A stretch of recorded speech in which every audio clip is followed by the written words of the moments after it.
अस्सलाम वालेकुम स्टूडेंट्स। तो आज हमारा टॉपिक है अरिथमेटिक प्रोग्रेशन का। ऑलरेडी मैं आप लोगों को एक वीडियो सेंड कर चुकी हूँ, उसमें थोड़ा सा अरिथमेटिक प्रोग्रेशन डिस्कस हो चुका है। आज हम इसको ज़रा डिटेल से डिस्कस करेंगे। वो क्या कहते हैं कि कोई भी अरिथमेटिक प्रोग्रेशन, सबसे पहले अरिथमेटिक प्रोग्रेशन की डेफिनेशन से पहले मैं थोड़ी सी आपको ये एग्जांपल्स सीक्वेंसेस की दे रही हूँ कि सीक्वेंसेस क्या होते हैं। हम ऑलरेडी देख चुके हैं कि कोई भी सीक्वेंस है, मैंने लिखा 2 4 6 8 10, जिस भी हर दो टर्म्स के दरमियान एक ऑर्डर मिल रहा हो वो सीक्वेंस है। सपोज़ मैं कहती हूँ, देखिए मैंने 2 में 2 को ऐड किया, 4 मिल गया। फिर मैं 4 में 2 ऐड करती हूँ, 6 मिल गया। 6 में 2 ऐड करती हूँ, 8 मिल गया। फिर 8 में 2 ऐड करती हूँ, 10 मिल गया। तो मुझे क्या पता चल रहा है कि मैं हर एक अगला डिजिट जो है वो मुझे 2 और 2 और 2 ऐड करने से मिलता जा रहा है। तो जब भी एक सीक्वेंस मिल रहा है कि जब भी मैं 2 और 2 को ऐड कर रही हूँ तो मुझे अगली अगली टर्म्स मिलती जा रही हैं। तो ये क्या, इसको कहते हैं कि ये सीक्वेंस है। तो ये एक सीक्वेंस हो गया। अब दूसरा मैं इस पे आती हूँ, या सपोज़ मैं पहले आपको ऐसी एक एग्जांपल देती हूँ जो सीक्वेंस नहीं है। सपोज़ मैं कहती हूँ कि 2 ले लिया, 3 ले लिया, 5 ले लिया, फिर मैंने 5 के बाद डायरेक्ट 9 ले लिया। अब आप इसके अंदर देखिए, मैं पहले इसमें 1 ऐड कर रही हूँ, 3 के बाद ये 2 ऐड कर रही हूँ, 5 के बाद मैं अचानक से इसमें जो है ना 4 ऐड कर रही हूँ। अब 5 सपोज़ इसके बाद मैं आगे से ले लेती हूँ, सपोज़ मैं इसके बाद जो है ना 15 ले लेती हूँ। अब ये देखिए मैंने इसके बाद डायरेक्ट इसमें 6 ऐड कर दिया। तो उसके बाद अगर सपोज़ मैं 25 ले लेती हूँ, मैंने इसके बाद डायरेक्ट 10 ऐड कर दिया। अब देखिए इन नंबरों में कोई सीक्वेंस नहीं मिल रहा है, कि मुझे नहीं पता कि ये 1 2 4 6 10। अब इसमें कोई ऑर्डर नहीं है कि मैंने 1 के बाद 2 ऐड किया, फिर 2 के बाद 4, 3 को ऐड नहीं किया, फिर मैं 4 के बाद डायरेक्ट 6 ऐड कर रही हूँ। 6 के बाद मैं इवन नंबर भी नहीं, ये भी नहीं हो रहा कि मैं इवन नंबर्स को ऐड कर रही हूँ, क्योंकि मैं 8 बीच में से मिस करके फिर 10 ऐड कर रही हूँ। तो ये भी ऑर्डर नहीं मिल रहा, तो ये सीक्वेंस नहीं है। लेकिन जैसे ही हम इस पर आते हैं, अब यहाँ से देखिए मैं 5 में 7 मिलता है, मैं 5 में 2 ऐड करती हूँ तो मुझे 7 मिलता है। 7 में 3 ऐड करती हूँ तो 10 मिलता है। 10 में फिर 4 ऐड करती हूँ तो 14 मिलता है। 14 में 5 ऐड करती हूँ तो मुझे 19 मिलता है। तो यहाँ से मुझे क्या पता चल रहा है कि मैंने 2 के बाद 3 4 5, मतलब एक एक नंबर बढ़ता जा रहा है। तो इसका मतलब है कि ये भी एक सीक्वेंस है। उसके बाद आगे आ जाएँ, अब देखिए वो क्या कह रहा है कि 2 में फिर मैं 2 ऐड करती हूँ, 4 मिलता है, 4। अब यहाँ पे देखिए, यहाँ पे सीक्वेंस किस तरह से मिल रहा है। मैं 2 को 2 में मल्टीप्लाई कर रही हूँ तो 4 मिल रहा है, फिर 4 से 2 मल्टीप्लाई कर रही हूँ तो 8 मिल रहा है, 8 को 2 से मल्टीप्लाई कर रही हूँ तो 16 मिल रहा है, 16 को 2 से मल्टीप्लाई कर रही हूँ तो 32 मिल रहा है, एंड सो ऑन। यहाँ पे जैसे हम ऐड करते जा रहे थे, यहाँ हम मल्टीप्लाई करते जा रहे हैं। लेकिन ये कि एक ऑर्डर तो मिल रहा है ना, कि यहाँ मल्टीप्लिकेशन से अगले मिल रहे हैं, यहाँ एडिशन से मिल रहे हैं, लेकिन एक ऑर्डर मिल रहा है। तो यहाँ भी ये एक सीक्वेंस है। इस तरह जब मैं इस वाले सीक्वेंस में मैं क्या कर रही हूँ, मैं यहाँ 3 3 ज़ा 9, मतलब मैं 3 को 3 से मल्टीप्लाई कर रही हूँ, फिर 9 को 3 से मल्टीप्लाई कर रही हूँ, 27 मिल रहा है, 27 को 3 से मल्टीप्लाई कर रही हूँ, 81 मिल रहा है, एंड सो ऑन। तो ये भी एक सीक्वेंस है, क्योंकि इसमें भी हमें एक ऑर्डर मिल गया कि हम हर डिजिट को 3 से मल्टीप्लाई करते जा रहे हैं। अब हमें सपोज़ इसका अगला फाइंड करना हो, हम 81 को 3 से करेंगे, अगला आ जाएगा। सिमिलरली यहाँ पे अगर हमने 32 से अगला जो अगली टर्म है वो फाइंड करनी है, तो हम 32 को 2 से मल्टीप्लाई करेंगे, अगली टर्म आ जाएगी। अब हमें यहाँ पे पता है, जैसे कि यहाँ पे अगर हमें अगली टर्म लेनी है तो हमें पता है कि यहाँ 2 ऐड हो रहा है, फिर 3, फिर 4, फिर 5, डेफिनेटली अगले में 6 ऐड होगा, 6 ऐड करेंगे, अगली टर्म मिल जाएगी। इसी तरह यहाँ पे आ जाएँ तो यहाँ पे देखिए हमें पता है कि हर टर्म के लिए 2 ऐड हो रहा है, तो इससे अगली टर्म लेनी है तो हमने उसमें भी 2 ऐड करना है, 10 + 2 12 हो जाएगी, वो अगली टर्म हो जाएगी। तो ये सारी सीक्वेंसेस की एग्जांपल्स हैं कि अगर आपने किसी सीक्वेंस को चेक करना हो कि क्या वो सीक्वेंस है भी है या नहीं है, तो आपने सिर्फ ये देख लेना है कि उसकी हर दो टर्म्स के दरमियान आपको कोई ऑर्डर मिल रहा है या नहीं। जैसे अब मैं ये देखें, अब अगर सपोज़ मुझे कहा जाता है कि मैं इसकी अगली टर्म निकालूं, तो मैं क्या देखूंगी कि क्या ये, पहले मैं देखूंगी इसमें ऑर्डर क्या चल रहा है, तभी मुझे पता चलेगा कि इसकी अगली टर्म क्या होगी। तो यहाँ से देखिए मैं क्या करती हूँ, मैं इसका ऑर्डर देखती हूँ। मैं 3 में 2 ऐड करती हूँ, 5 मिलता है, 5 में 2 ऐड करती हूँ, 7 मिलता है, 7 में 2 ऐड करती हूँ, 9 मिलता है। अब देखिए हर एक में मैं 2 2 ऐड कर रही हूँ, मतलब अगली टर्म के लिए भी मैं 9 में 2 ऐड करूँगी तो क्या मिल जाएगा, 11। तो ये इसकी अगली टर्म हो जाएगी। इसी तरह अब आगे वाले में आए, अब इसमें देखिए मैं 5 में 5 ऐड कर रही हूँ तो 10 मिल रहा है, फिर 10 में 5 ऐड कर रही हूँ, 15 मिल रहा है, 15 में 5 ऐड कर रही हूँ, 20 मिल रहा है। तो इसका मतलब है कि ये भी एक सीक्वेंस है। इससे अगली टर्म चाहिए होगी, उसमें मैं 5 ऐड कर दूँगी तो मुझे 25 मिल जाएगा। तो ये क्या है, ये सारे सीक्वेंसेस हैं। अब सीक्वेंसेस को प्रोग्रेशन भी कहते हैं, कोई भी सीक्वेंस जो है वो प्रोग्रेशन भी कहलाता है, ठीक है। अब वो कहता है कि इसका मतलब है कि ये सारे के सारे प्रोग्रेशंस हैं। अब हमने देखना है कि इसमें से अरिथमेटिक प्रोग्रेशन या फिर ए पी क्या है, इसकी एब्रीवेशन है। अरिथमेटिक प्रोग्रेशन की एब्रीवेशन क्या है, इसके फर्स्ट जो लेटर्स हैं उनसे बन के ए पी, अरिथमेटिक प्रोग्रेशन। तो हमने ये चेक करना है कि इन सारे के सारे प्रोग्रेशंस या इन सारे के सारे सीक्वेंसेस में अरिथमेटिक प्रोग्रेशन कौन सा है। ठीक है, तो अब जब हम ये देखेंगे अरिथमेटिक प्रोग्रेशन हमेशा वो सीक्वेंस होता है कि जिसमें क्या हो कि हर दो टर्म्स के दरमियान डिफरेंस कॉमन आ रहा हो। अब अगर आप देखें 4 - 2 करें तो 2 मिलता है, 6 - 4 करें तब भी 2 मिलता है, 8 - 6 करें तब भी 2 मिलता है, 10 - 8 करें तब भी 2 मिलता है। तो इसकी हर दो टर्म्स के दरमियान डिफरेंस क्या है, सेम डिफरेंस आ रहा है, कॉमन डिफरेंस आ रहा है। ठीक है, तो जब भी हर दो टर्म्स के दरमियान जो डिफरेंस आ रहा है वो डिफरेंस कॉमन डिफरेंस हो, उस केस में जो सीक्वेंस होगा वो क्या होगा, ए पी होगा। अब देखें इसके अंदर चेक कर लें, इसमें से 7 - 5 करें 2 मिलता है, 10 - 7 करें 3 मिलता है, 14 - 10 करें 4 मिलता है। अब डिफरेंस कॉमन तो नहीं आ रहा, तो हमारे पास तो अरिथमेटिक प्रोग्रेशन तब होता है जब डिफरेंस क्या हो, कॉमन आ रहा हो। तो यहाँ हमें पता है कि हमारे पास जो है सीक्वेंस हमें जो है ना इसके अंदर ये वाला जो आ रहा है ये कॉमन डिफरेंस नहीं है, तो इसका मतलब क्या है कि ये अरिथमेटिक प्रोग्रेशन नहीं है। उसके बाद इस अब ये देखें यहाँ पर क्या है, अब यहाँ पे 2 2 ज़ा 4 4 2 ज़ा 8, ये 2 जो है ना ये हर नंबर को मल्टीप्लाई करके मिल रहा है, ऐड करके नहीं मिल रहा।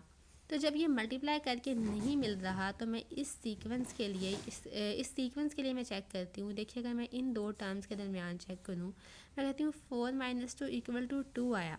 ठीक है, फिर मैं 8 - 4 करके देखती हूँ, 8 - 4 = 4 आया। फिर 16 - 8 करती हूँ, 16 - 8 = 8 आया।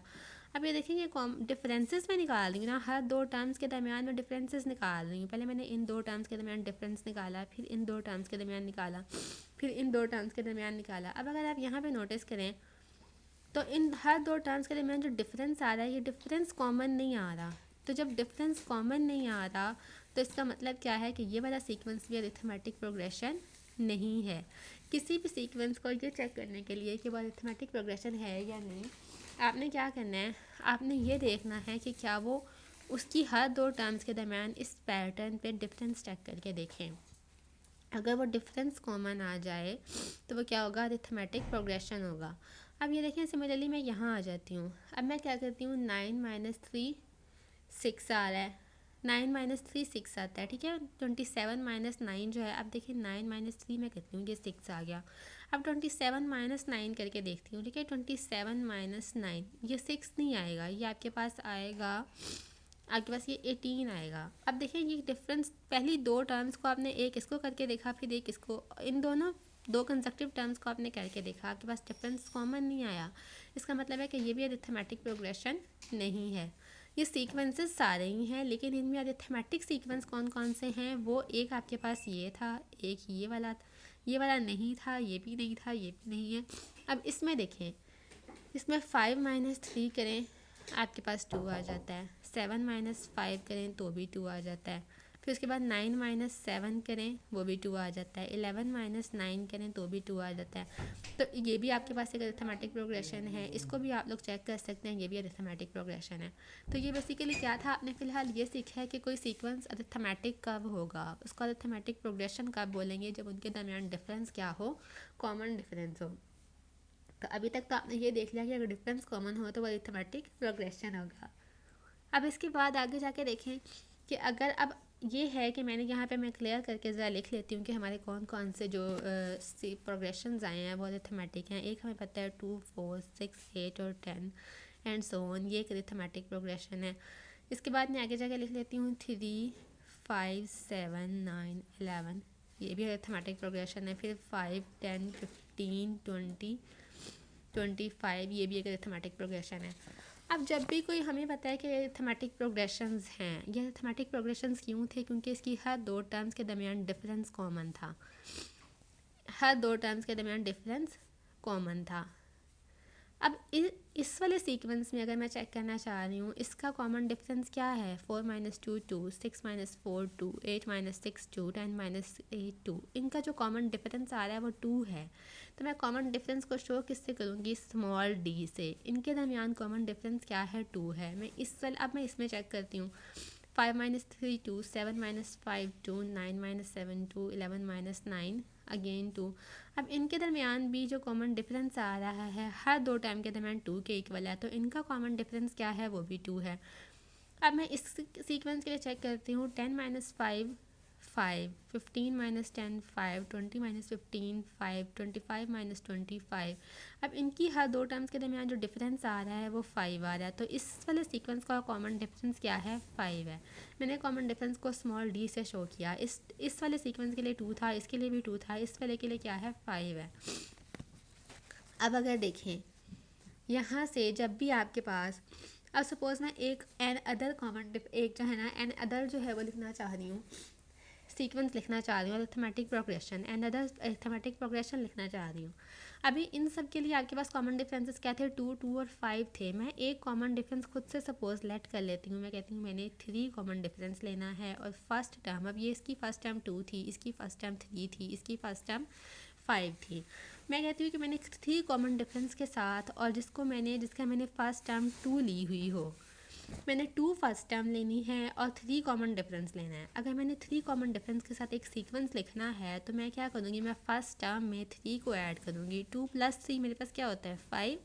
फिर मैं क्या करूँगी, 5 में हर एक टर्म में 3 को ऐड करती जाऊँगी। 5 + 3, 5 + 3 क्या होता है, 8। अब 8 + 3 क्या होता है, 11।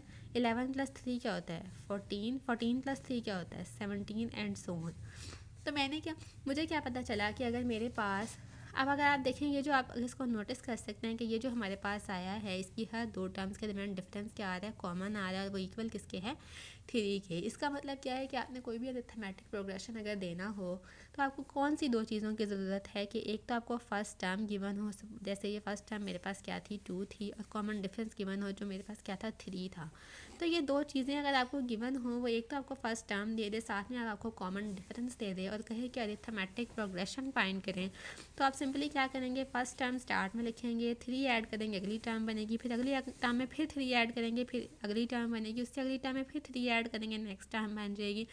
यानी कि हर टर्म उस कॉमन डिफरेंस को ऐड करने से मिलती जाएगी। तो ये क्या है कि आपको ये दो चीज़ें अगर गिवन हो, एक फर्स्ट टर्म और एक कॉमन डिफरेंस, तो आप कोई भी अरिथमेटिक प्रोग्रेशन निकाल सकते हैं। यहाँ तक तो हो गया कि अरिथमेटिक प्रोग्रेशन को निकालते कैसे हैं। उसके बाद आ जाएं, ओके, अब उसके बाद आप आगे आते हैं, आपके पास गिवन क्या है। सपोज़ मैं कहती हूँ कि मैंने एक ये जो है ना, अगर मेरे पास फर्स्ट टर्म, अगर मैं आपको कहती हूँ सपोज़ मैंने क्या लिखा है, 3 5 7 9 11। अगर आप यहाँ नोटिस करें कि ये मैंने एक अरिथमेटिक प्रोग्रेशन लिख ली है। मेरे पास कि क्या लिखा हुआ है, मैंने एक अरिथमेटिक प्रोग्रेशन लिख लिया है। मैंने क्या लिया है, 3 5। अब इसके अंदर कॉमन डिफरेंस यहाँ भी 2 है, यहाँ भी 2 है, यहाँ भी 2 है, यहाँ भी 2 है। ये क्या है, इनका कॉमन डिफरेंस क्या है, 2 के इक्वल है। तो मैं डी इक्वल लिख लेती हूँ 2 के। इसकी फर्स्ट टर्म क्या है, ए इज़ इक्वल्स टू 3। तो आप ये देखिए, इसकी फर्स्ट टर्म 3 है, इसका कॉमन डिफरेंस 2 है। तो अब क्या करें, अगर सपोज़ देखें ये वाली जो टर्म है, अमूमी तौर पे हम सीक्वेंस की फर्स्ट टर्म को A1 से शो करते हैं, सेकंड को A2 से, थर्ड को A3 से, इसको A4 से और इसको A5 से। अब देखिए सपोज़ A1 तो आपके पास ऑलरेडी फर्स्ट टर्म गिवन है, वो 3 के इक्वल है, ठीक है। A2 अगर आप निकाल, A1 इज़ इक्वल्स टू 3 हो गया, ठीक है। उसके बाद आगे आ जाएँ A2 इक्वल किसके है। अब देखिए A2 जो है आपको कैसे मिली थी, A1 वाली टर्म में आपने क्या ऐड किया था, कॉमन डिफरेंस यानी D को ऐड किया। तो A1 वाली टर्म में 3 में आपने 2 ऐड किया तो आपको 5 मिला, ठीक है। उसके बाद आप आगे आ जाएं, आपको थर्ड टर्म कैसे मिली थी, आपने A2 जो टर्म है 5, इसमें आप 2 ऐड करते हैं तो आपको 7 मिलता है। यानी कि A2 टर्म में आपने A2 टर्म में क्या ऐड किया, D को ऐड किया, कॉमन डिफरेंस को। फिर आप जब A4 पे आ जाएं, यहाँ A4 ये आपको कैसे मिली, आपने थर्ड टर्म A3 में 2 ऐड किया तो A3 + D। यानी कि आपको यहाँ से एक पैटर्न मिल रहा है कि आप जब भी आप क्या कर रहे हैं, अरिथमेटिक प्रोग्रेशन फाइंड करने के लिए आप हर सेकंड टर्म में सेकंड टर्म फाइंड करनी है अगर, तो आप फर्स्ट टर्म में डिफरेंस को ऐड कर देते हैं। फिर आपने थर्ड टर्म फाइंड करनी है तो आप सेकंड टर्म में डिफरेंस को ऐड कर देते हैं। यानी कि A2 कैसे मिलेगा, A1 में D ऐड करने से। A3 कैसे मिलेगा, A2 में D ऐड करने से। A4 कैसे मिलेगा, A3 में D ऐड करने से। तो यहाँ से आप एक जनरल फार्मूला डिराइव कर रहे हैं, AN is equals to A1 plus N minus 1 D। क्योंकि अगर आप देखें जब आपके पास यहाँ 2 था तो यहाँ 1 था